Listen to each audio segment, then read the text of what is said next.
कृष्ण हरी मंडळी, तर आज आपण इथे बनवणार आहोत खिचडी। त्यासाठी लागणारे साहित्य: वाटाणे, हिरव्या मिरच्या, कोथिंबीर, लसूण, मुगाची डाळ, कढीपत्ता व 2 बटाटे घेतलेले आहे। इथे तेल टाकून घ्यायचे, त्यात आपण जिरे मोहरी टाकून घेऊ, कढीपत्ता टाकू, लसूण टाकू, हिरव्या मिरच्या टाकू आणि मीठ ॲड करू।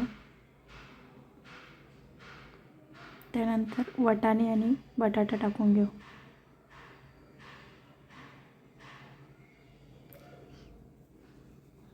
छानपैकी मिक्स करून घ्यायचं आहे, हे परतवून घ्यायचं छान।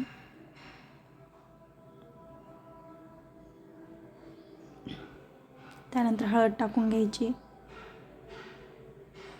थोडा हिंग टाकायचा, पुन्हा छान मिक्स करायचं। कोथिंबीर टाकून घ्यायची, पाणी ॲड करायचं अंदाजाप्रमाणे तुमच्या।